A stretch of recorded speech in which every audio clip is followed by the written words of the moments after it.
ഭഗവാൻ ജഗന്നാഥൻ ഓരോ അണുവിലും നിറഞ്ഞു നിൽക്കുന്ന പുണ്യഭൂമിയാണ് പുരി.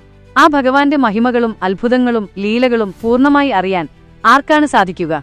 എന്നാൽ ചിലപ്പോഴൊക്കെ തന്റെ ലീലകളാടാൻ ഭഗവാൻ തിരഞ്ഞെടുക്കുന്നത് സമൂഹത്തിലെ ഏറ്റവും സാധാരണക്കാരായ മനുഷ്യരെയായിരിക്കും.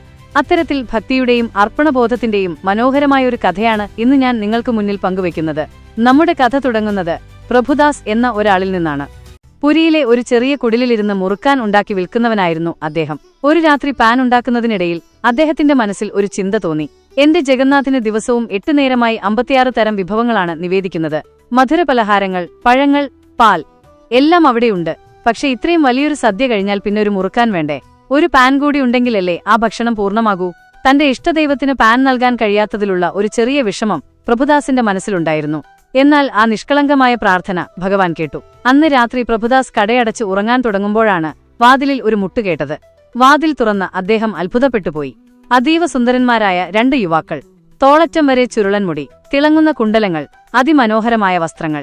അവരുടെ കണ്ണുകളിൽ ഒരു പ്രത്യേക തേജസ് ഉണ്ടായിരുന്നു. പ്രഭുദാസ് ജി, ഞങ്ങൾക്ക് കുറച്ച് പാൻ കിട്ടുമോ?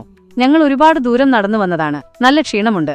ആ യുവാക്കളുടെ വിനയവും സൗന്ദര്യവും കണ്ട് പ്രഭുദാസ് അമ്പരന്നുപോയി. അവരാരാണെന്ന് ചോദിക്കാൻ പോലും അദ്ദേഹം മറന്നു. ഇതാ നല്ല ഫ്രഷ് പാൻ. അദ്ദേഹം സ്നേഹത്തോടെ അവർക്കത് നൽകി. അത് കഴിച്ചപ്പോൾ ആ യുവാക്കളുടെ മുഖത്ത് ഒരു പുഞ്ചിരി വിരിഞ്ഞു. അതിഗംഭീരം! ഇത്രയും രുചിയുള്ള പാൻ ഞങ്ങൾ ഇതിനു മുമ്പ് കഴിച്ചിട്ടില്ല. പ്രഭുദാസ് ജി, ഞങ്ങളുടെ മനസ്സ് നിറഞ്ഞു. അവർ മടങ്ങിപ്പോയതിനു ശേഷമാണ് പാനിന്റെ പൈസ വാങ്ങാൻ മറന്ന കാര്യം പ്രഭുദാസ് ഓർക്കുന്നത്. പക്ഷേ പിന്നീടത് പതിവായി.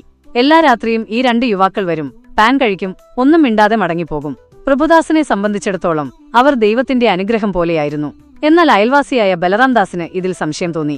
രാത്രിയിൽ പ്രഭുദാസിന്റെ വീട്ടിൽ വന്നുപോകുന്ന ഈ യുവാക്കൾ ആരാണ്? ഇവരെ മുൻപൊന്നും ക്ഷേത്രത്തിൽ കണ്ടിട്ടില്ലല്ലോ. ബലറാം ദാസ് പ്രഭുദാസിനെ കണ്ട് കാര്യം തിരക്കി. പൈസ വാങ്ങാതെ ഇങ്ങനെ എത്ര കാലം മുന്നോട്ടു പോകും? അടുത്ത തവണ അവർ വരുമ്പോൾ പൈസ ചോദിക്കണം. അവരുടെ കയ്യിൽ പണമില്ലെങ്കിൽ പകരം അവർ ധരിച്ചിരിക്കുന്ന ഷാളുകൾ ഈടായി വാങ്ങിവെക്കണം.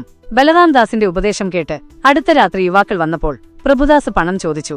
ഇന്ന് ഞങ്ങളുടെ കയ്യിൽ ധനമില്ല, നാളെ തരാം എന്നവർ പറഞ്ഞെങ്കിലും പ്രഭുദാസ് സമ്മതിച്ചില്ല. ഒടുവിൽ അവർ തങ്ങളുടെ വെളുത്ത പട്ടുഷാളുകൾ അവിടെ ഊരിവെച്ച് മടങ്ങിപ്പോയി. പിറ്റേന്ന് രാവിലെ പുരി ജഗന്നാഥ ക്ഷേത്രത്തിൽ വലിയൊരു ബഹളമാണ് നടന്നത്. പൂജയ്ക്കായി നട തുറന്ന മേൽശാന്തി കണ്ടത് ഭഗവാൻ ജഗന്നാഥന്റെയും ബലഭദ്രന്റെയും വിഗ്രഹങ്ങളിൽ ചാർത്തിയിരുന്ന പട്ടുഷാളുകൾ കാണാനില്ല എന്നാണ്. ഈ വാർത്ത കാട്ടുതീ പോലെ പടർന്നു. രാജാവായ പ്രതാപരുദ്രദേവൻ ക്രുദ്ധനായി. കാവൽക്കാർക്കും പൂജാരിമാർക്കും ശിക്ഷ ഉറപ്പായി.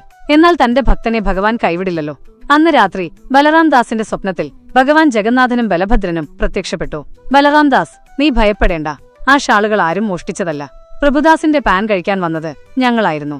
ഭക്ഷണം കഴിഞ്ഞാൽ ഞങ്ങൾക്ക് പാൻ നൽകണമെന്ന അവന്റെ ആഗ്രഹം സഫലമാക്കാൻ ഞങ്ങൾ പോയതാണ്. അവൻ പണം ചോദിച്ചപ്പോൾ ഞങ്ങളുടെ ഷാളുകൾ അവിടെ നൽകി. ഉടനെ രാജാവിനെ കണ്ട് സത്യം പറയൂ. ഇനി മുതൽ എല്ലാ നേരവും ഭക്ഷണത്തിനു ശേഷം എനിക്ക് പാൻ നിവേദിക്കണമെന്ന് രാജാവിനോട് പറയുക. ബലറാം ദാസ് ഓടിപ്പോയി രാജാവിനോട് കാര്യങ്ങൾ വിവരിച്ചു. രാജാവ് പ്രഭുദാസിന്റെ കുടിലെത്തി. ആ വെളുത്ത ഷാളുകൾ കണ്ടപ്പോൾ രാജാവ് വികാരാധീനനായി. പ്രഭുദാസ്, നീ ഭാഗ്യവാനാണ്. നിന്റെ കൈകൊണ്ടാണ് നീ സാക്ഷാൽ ജഗന്നാഥ ഭഗവാന് ഭക്ഷണം നൽകിയത്. ഇത് കേട്ട് പ്രഭുദാസ് പൊട്ടിക്കരഞ്ഞുപോയി. എന്റെ ഭഗവാനെ തിരിച്ചറിയാൻ എനിക്ക് കഴിഞ്ഞില്ലല്ലോ. ഭഗവാനോട് പണം ചോദിച്ച് എനിക്ക് പാപമുണ്ടാകില്ലേ എന്ന് അദ്ദേഹം വിലപിച്ചു. എന്നാൽ നിഷ്കളങ്കമായ ഭക്തിയിൽ പാപമില്ലെന്ന് രാജാവ് അദ്ദേഹത്തെ ആശ്വസിപ്പിച്ചു. അന്നുതൊട്ടാണ് ജഗന്നാഥ ക്ഷേത്രത്തിൽ ഭഗവാന് പാൻ നിവേദിക്കുന്ന ചടങ്ങ് ആരംഭിച്ചത്. ശുദ്ധമായ സ്നേഹം എപ്പോഴും ഭഗവാനിലേക്കെത്തുമെന്നതിന്റെ തെളിവാണ് പ്രഭുദാസിന്റെ ഈ കഥ.